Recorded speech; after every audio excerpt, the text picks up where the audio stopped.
जय हिंद दोस्तों आज की इस वीडियो में दोस्तों हम लोग अध्ययन करेंगे क्लास 10th में जो हम लोग अग्रवाल का सेट कर रहे हैं, सेट 3 BL कर रहे हैं दोस्तों। इससे पहले के वीडियो में लोगों ने सेट 1-2 कंप्लीट कर लिया 2022 का सेट।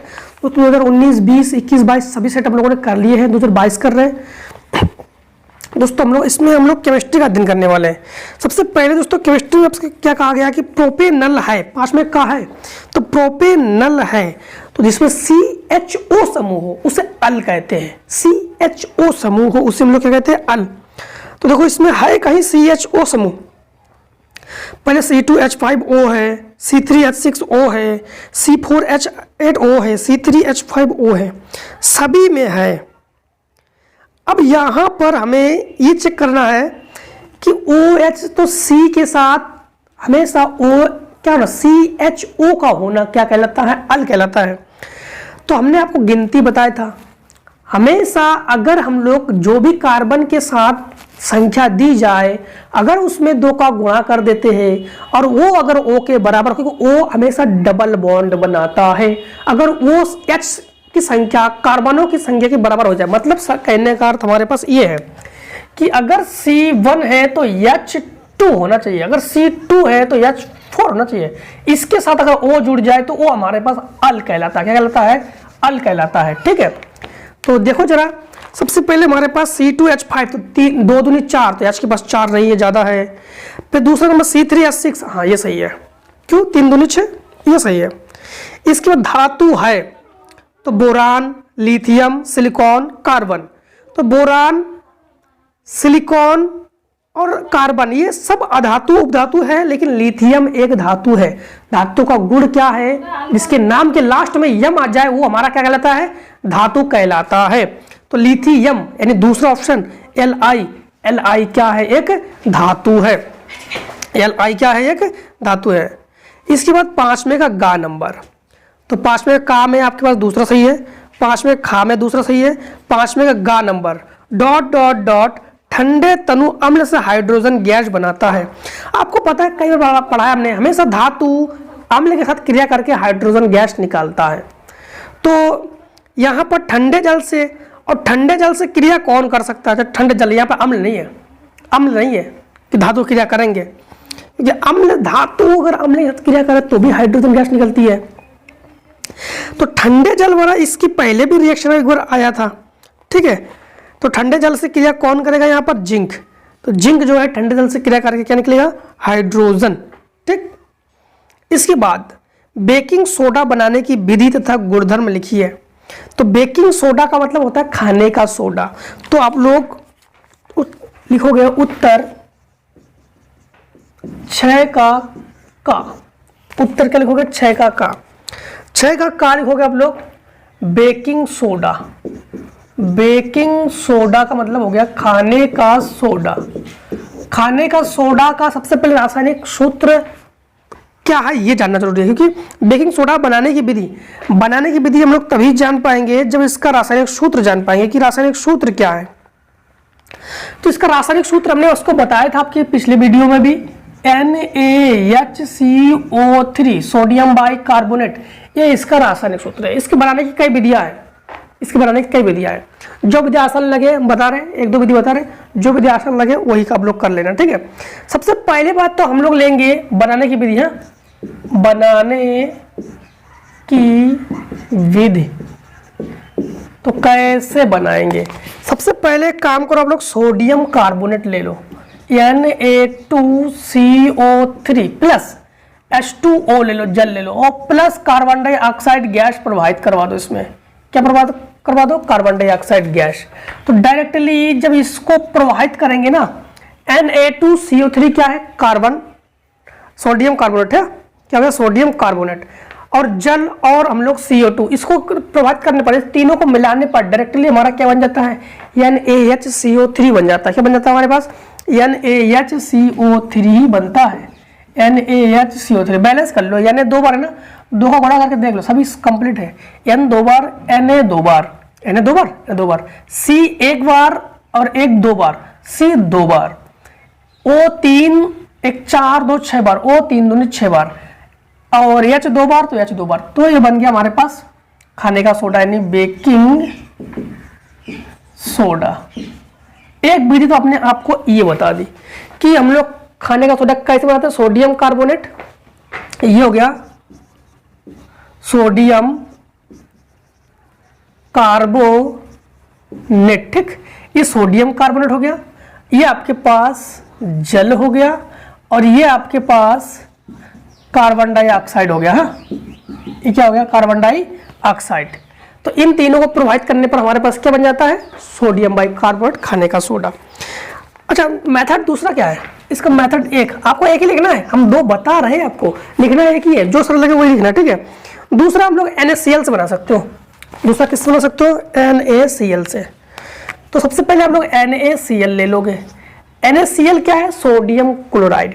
सोडियम क्लोराइड में हम लोग जल, कार्बन डाइऑक्साइड और अमोनिया, जल, कार्बन डाइऑक्साइड और अमोनिया, इन तीन चीजों को प्रभावित करेंगे तो हमारे पास क्या बनता है, तो अमोनिया से और जल से और Cl से निश्चित है कि इन तीन चीजों से मिलकर हमारे पास क्या बन जाएगा, ये बनेगा हमारे पास NH4Cl, अमोनियम क्लोराइड। और बाकी के Na से और H से और CO2 से, इससे बनेगा हमारे पास NaHCO3। ये हमारे पास क्या है, ये हमारे पास सोडियम क्लोराइड है, सोडियम क्लोराइड है, ये हमारे पास जल है, ये हमारे पास क्या है, कार्बन डाइऑक्साइड, ठीक, कार्बन डाइऑक्साइड, ये हमारे पास क्या है, अमोनिया है, ये हमारे पास क्या है, अमोनियम क्लोराइड, और ये हमारे पास क्या है, खाने का सोडा, जो कि हमें बनाना था। यही है जो कि जिसके लिए पूरा का पूरा मेहनत करना पड़ा, यही है मेहनत का फल। कर्म करो, फल की चिंता ना करो, तो कर्म किया, फल मिला। आप भी लोग कर्म करते रहो, फल तो मिलेगा। मेहनत करते रहो, फिर रणभूमि जिस दिन पहुंचोगे ना, रणभूमि में मतलब एग्जाम सेंटर में, तो याद रहेगा कि हाँ, सर ने भी अनसॉल्व पढ़ाया था, हमें अनसॉल्व पढ़ के ही आज क्वेश्चन हमारा इतना हलवा लग रहा है। मजा आएगा अगर सभी सेट आप लोग सभी सेट को सॉल्व करोगे ना। आपको बता दे, आप लोग अगर 2019 से भी सॉल्व नहीं कर रहे हो, अगर 20 से भी सॉल्व नहीं कर रहे हो, केवल 21-22 का कंप्लीटली सॉल्व कर दो ना, सच में पेपर आपके पास एकदम से हलवा हो जाएगा, मस्त मजा आ जाएगा पेपर को, ठीक। 6 का इसमें और एक चीज पूछा गया है कि गुणधर्म, तो इसका गुणधर्म लिखना है, तो आप लोग हेडिंग क्या डालोगे, गुणधर्म। इसके बाद हेडिंग डाल के नंबर छीनोगे एग्जामिनर से, नहीं एग्जामिनर नंबर लोगे नहीं, छीनोगे उससे। हेडिंग इतना मस्त डालोगे ना कि मजा आ जाए, एग्जामिनर भी देख के। राइटिंग मस्त राइटिंग से लिखना बोर्ड एग्जाम में। तो गुणधर्म, गुणधर्म का गुण क्या, खाने का सोडा। तो नंबर 1 खस्ता पकौड़े वगैरह नहीं, जो पकौड़े वगैरह हम लोग लेते हैं, तो पकौड़े बनाने में, भोजन को स्वादिष्ट करने में इसका उपयोग करते हैं। इसका गुण क्या है, तो इसका गुण ये है कि भोजन के स्वाद को बढ़ाने में। दूसरा गुण क्या है, किसी भी चीज को, जैसे केक, हम लोग बर्थडे केक लाते हैं ना, केक फुलाते हैं, तो केक को फुलाने में इसका उपयोग किया जाता है, ठीक है। अब देखो गुण में हम लोग क्या क्या लिखोगे। गुण में सबसे पहले है कंडीशन, गुण में कंडीशन लिखना पड़ता है। हमने उपयोग बता दिया आपको, गुण में कंडीशन लिखना पड़ता है। उसी गुण को, उसी उपयोग को गुणधर्म में डाल सकते हैं हम लोग, कोई दिक्कत नहीं। तो उपयोग में गुणधर्म में आपका नंबर 1 क्या लिखोगे, ये जल में विलेय है कि अविलेय है, तो बेकिंग सोडा, खाने का सोडा जल में विलेय है, तो नंबर 1 क्या लिखोगे, जल में विलेय है। लिख सकते तो अति विलेय है, बहुत जल्दी घुल जाता है जल में। बेकिंग सोडा नहीं, जल में जल में विलेय लिखना, अति विलेय मत लिखना, नहीं अति विलेय नहीं होगा, केवल जल में विलेय है ये, ठीक, जल में विलेय है, ठीक है। इसके बाद इसको लिख देते हैं, नहीं तो हो सकता है वो कंफ्यूजन में रहो। लिखना यह है, जल में अति कहा था, अति नहीं होगा, अल्प विलेय है। अल्प मतलब बहुत कम विलेय है। थोड़ा सा आप लोग कॉमन सेंस में देख सकते हो, क्योंकि जब भी हम लोग घरों में इसको प्रयोग करते हैं ना, तो हम लोग नहीं बेकिंग सोडा डालते तो तुरंत नहीं घुलता, वो थोड़ी देर में घुलता है, इसलिए तो जल में ये अल्प विलेय है। नंबर 1 गुण हो गया। अच्छा, नंबर 1 एक ही गुण लिखना है, क्योंकि नंबर के हिसाब से लिखना है, नंबर के हिसाब से, क्योंकि 2 नंबर का है तो एक नंबर तो तुम्हें एक रिएक्शन मिलेगा और एक गुण में मिलेगा, ठीक है। तो गुण इसके और भी लिख सकते हो। और क्या है, अगर इसको दूध में डाल दे, अगर इसको दूध में डाल दे तो क्या होगा कि इसे कच्चे दूध में मिलाने पर दूध देर से फटता है। तो इसमें दूध में डालने पर लिखना कि इसे कच्चे दूध में डालने पर दूध देर से फटता है, तो इसका ये गुण हो गया, ठीक। क्वेश्चन नंबर 6 का खा, 6 का खा, तो 6 का खा में उत्तर लिखूंगा 6 का खा। 6 के खा में ये कह रहा है पीएच मान से आप क्या समझते हैं, शुद्ध जल में हाइड्रोजन आयन का सांद्रण क्या होता है। तो सबसे पहले हेडिंग डालोगे आप लोग पीएच मान, पीएच मान, पी का मतलब पोटेंशियल, एच का मतलब हाइड्रोजन, तो पोटेंशियल का मतलब होता है सांद्रता, और एच का मतलब हाइड्रोजन, किसकी सांद्रता, हाइड्रोजन सांद्रता, किसमें, किसी भी बिलियन में, तो किसी भी बिलियन में हाइड्रोजन की सांद्रता व्यक्त करना पीएच मान कहलाता है। किसी भी बिलियन में हाइड्रोजन की सांद्रता व्यक्त करना पीएच मान कहलाता है। क्लियर है, ठीक है ना। इसी बात उन्होंने और भी कहा, क्वेश्चन बढ़ा चढ़ा के कहा, 2 नंबर देना है तो 2 क्वेश्चन लिखना, इसको उनको देना भी है। शुद्ध जल में हाइड्रोजन आयनों का सांद्रण क्या होता है। शुद्ध जल में हाइड्रोजन आयन का सांद्रण क्या होता है, तो आपको बता दें शुद्ध जल में हाइड्रोजन आयन का सांद्रण 10 की घात माइनस, सांद्रण की बात कर रहे हैं हम, सेकेंड जो इसका नंबर है सांद्रण, सांद्रण क्या होता है 10 की घात -7 ग्राम आयन प्रति लीटर, ग्राम आयन प्रति लीटर, ठीक, ये होता है आपके पास सांद्रण। तो इन्होंने कहा है शुद्ध जल में, शुद्ध जल का पीएच मान 7 होता ही है, शुद्ध जल का पीएच मान 7 होता ही है, तो उसी प्रकार शुद्ध जल का आयनों का सांद्रण क्या होता है 10 की घात -7 ग्राम आयन प्रति लीटर, ठीक। इसके बाद क्वेश्चन नंबर 6 का गा, आधुनिक आवर्त नियम लिखिए। तो आधुनिक आवर्त नियम लिखिए, इस आवर्त सारणी की 2 विशेषताएं भी लिखिए। तो आधुनिक आवर्त नियम क्या है, आधुनिक आवर्त नियम जिसमें तत्वों के भौतिक और रासायनिक गुण उनके परमाणु क्रमांकों के आधार पर रखा गया है। हेडिंग क्या डालोगे आप लोग, हेडिंग डालोगे 6 का गा आधुनिक आवर्त नियम, ठीक। तो आधुनिक आवर्त नियम किसे कहते हैं, आधुनिक आवर्त नियम में तत्वों के भौतिक तथा रासायनिक गुण उनके परमाणु क्रमांकों के आवर्ती फलन होते हैं, इसे हम लोग क्या कहते हैं आधुनिक आवर्त नियम। इस सारणी की 2 विशेषताएं भी लिखिए। इस सारणी की 2 विशेषताएं क्या है, तो इसकी विशेषता तुम कई बार बता चुके हैं कि अगर हम लोग सारणी में बाएं से दाएं जाते हैं, कहाँ जाते हैं, बाएं से दाएं, ठीक।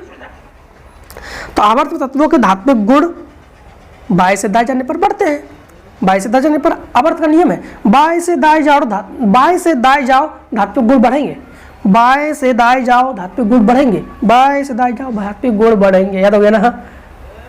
1 कितने नंबर का है, हाँ 2 विशेषता पूछा गया है। और एक विशेषता क्या लिखोगे हम लोग कि आवर्त सारणी में आवर्त की संयोजकता है बाएं से दाएं जाने पर, संयोजकता है बाएं से दाएं जाने पर, संयोजकता है मध्य तक बीच तक तो बढ़ती है, इसके बाद घटते हैं, बीच तक तो बढ़ते हैं इसके बाद घटते हैं, संयोजकता है बीच में जाकर तो बीच तक तो बढ़ते हैं, बीच तक बढ़ते हैं, बीच तक बढ़ते हैं, बाद में जाकर घटते हैं, ठीक। फिर से क्लियर कर दें, आवर्त सारणी में बाएं से दाएं जाने पर संयुक्त है मध्य तक बढ़ते हैं और अंत में जाके घटते हैं, लास्ट में जाते थे घट जाते हैं, ठीक। 7 में का संतृप्त तथा असंतृप्त हाइड्रोकार्बन में अंतर बताइए। 2 नंबर का है, एक अंतर बताना है आपको। सबसे पहले हेडिंग डालोगे संतृप्त हाइड्रोकार्बन और इसके बाद आप लोग डालोगे असंतृप्त हाइड्रोकार्बन। तो संतृप्त हाइड्रोकार्बन किसे कहते हैं, वह हाइड्रोकार्बन जो एकल बंध द्वारा संतुष्ट होता है संतृप्त हाइड्रोकार्बन कहते हैं। असंतृप्त हाइड्रोकार्बन किसे कहते हैं, वह हाइड्रोकार्बन जो डबल बॉन्ड और ट्रिपल बॉन्ड द्वारा संतुष्ट होता है उसे असंतृप्त हाइड्रोकार्बन कहते हैं। इसके बाद खनिज तथा अयस्क में अंतर बताइए। 2 नंबर का है, फिर से वही 2 अंतर है, एक अंतर बताना है। तो एक बार आप लोग हेडिंग डालो खनिज, एक बार हेडिंग डालो अयस्क। तो खनिज भूपर्पटी में यानी आप लोग खनिज में लिखोगे, खनिज को लिखोगे वह पदार्थ जो खानों से प्राप्त करते हैं उसे खनिज कहते हैं, वह पदार्थ जो खानों से प्राप्त करते हैं उसे खनिज कहते हैं। इसके बाद आप लोग अयस्क हेडिंग डालोगे, वह पदार्थ जो खनिजों से प्राप्त करते हैं उसे अयस्क कहते हैं। ठीक, फिर से एक बार, जो खानों से प्राप्त करेंगे खनिज, जो खनिज से प्राप्त करेंगे वो अयस्क है।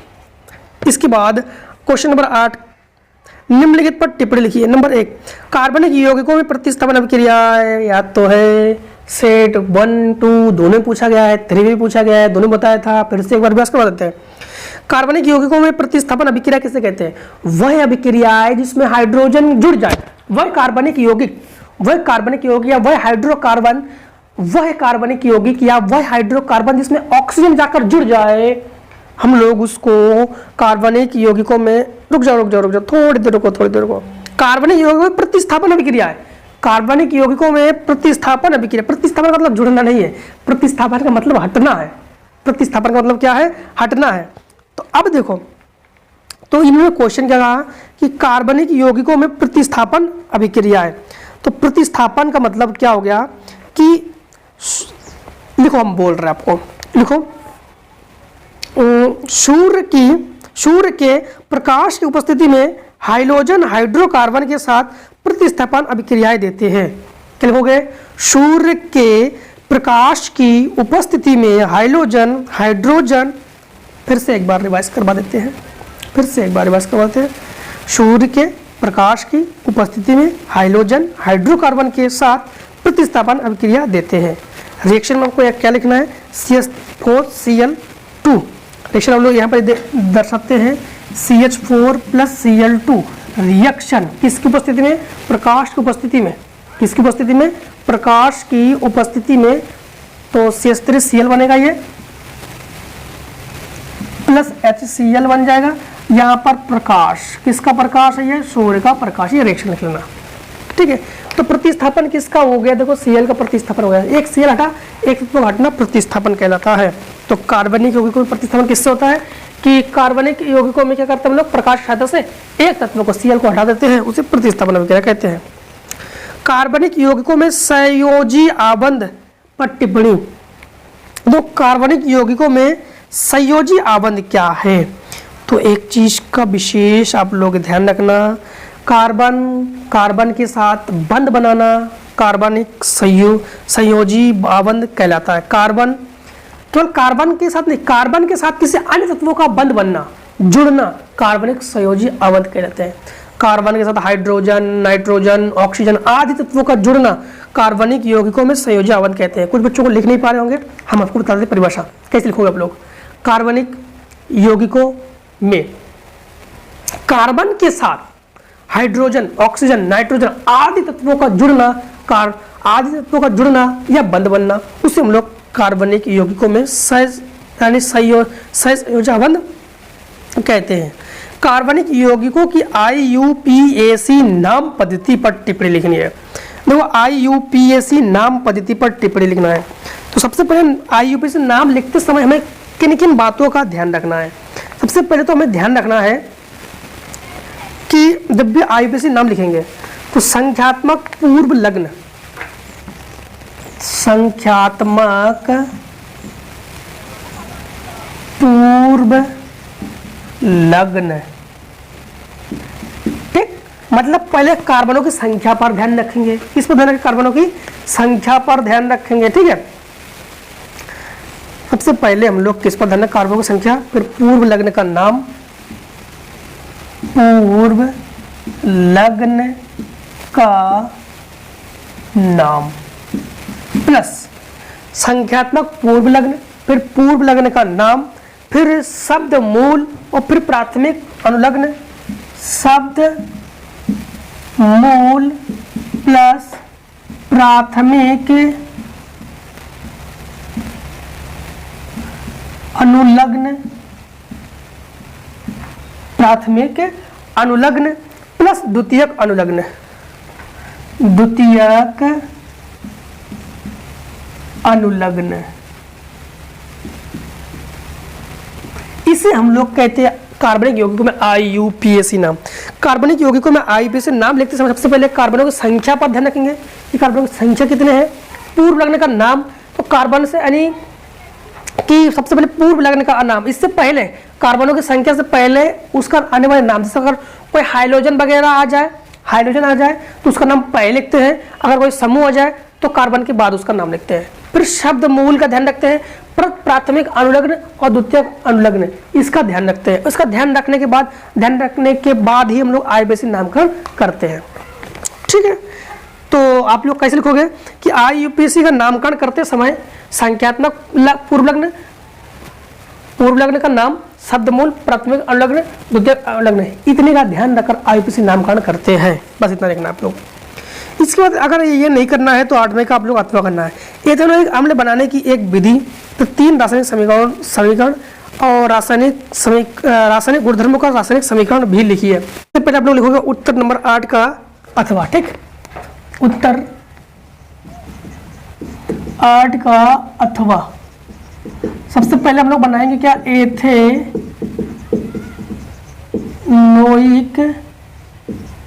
अम्ल बनाएंगे हम लोग। एथेनोइक अम्ल बना रहे हैं हम लोग किससे, एल्कोहल से बनाते हैं। C2H5OH एथिल एल्कोहल, नवजात ऑक्सीजन ले लेते हैं हम लोग। क्या लेते हैं, नवजात ऑक्सीजन ले लेंगे। और इसमें हम लोग KMnO3 की अभिक्रिया के साथ KMnO3 ले लो, पोटेशियम परमैंगनेट के, हाँ, पोटेशियम परमैंगनेट की उपस्थिति में 4 ले लो।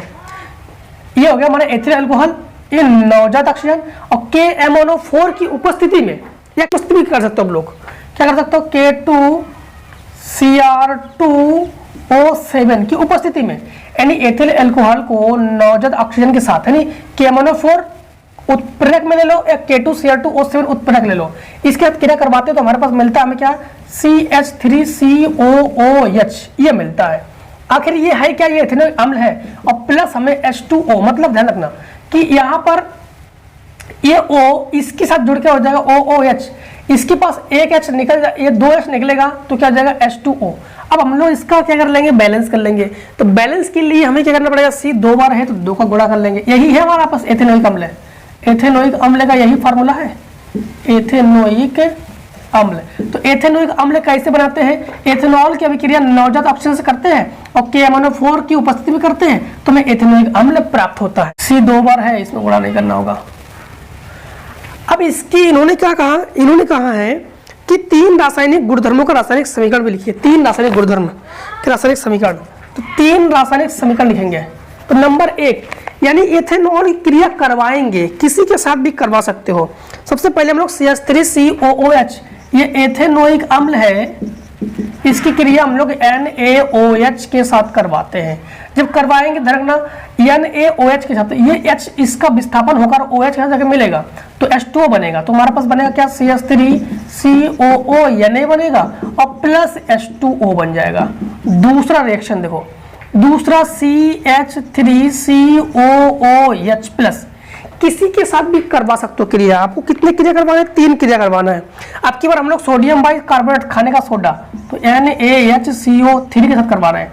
तो ये H तो निकलेगा, ये H निकल के इसके साथ और Na इसके साथ जुड़ेगा तो क्या बन जाएगा, CH3 रिएक्शन, CH3COO Na बनेगा और प्लस ये H और ये H, तो H2CO3 बनेगा।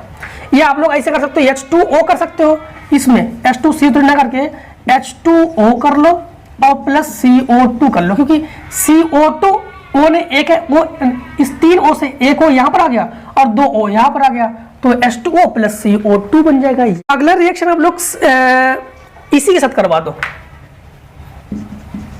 CH3COOH plus C2H5OH। जब रिएक्शन करोगे ना तो यश तो निकलेगा, इसमें हमेशा यश निकलता है। HOH क्रिया करके H2 बनेगा तो ये बन जाएगा CH3COO C2H5 प्लस H2O। ये इनके 3 रिएक्शन हो गए। ठीक, तीनों के तीनों रिएक्शन हो गए। अब दोस्तों हम लोगों ने इसमें केमिस्ट्री को भी खत्म कर लिया है। अब हम लोग मिलते हैं पार्ट 3 में। तब तक दोस्तों जय हिंद जय भारत। आप लोग स्वस्थ रहिए, मस्त रहिए और मिलते रहिए हर एक सेट में। और वीडियो पसंद आए तो लाइक जरूर करना, जिससे मोटिवेशन हमें मिलता रहेगा। ठीक है दोस्तों, तो आज के इतना ही, स्क्रीनशॉट ले लीजिए।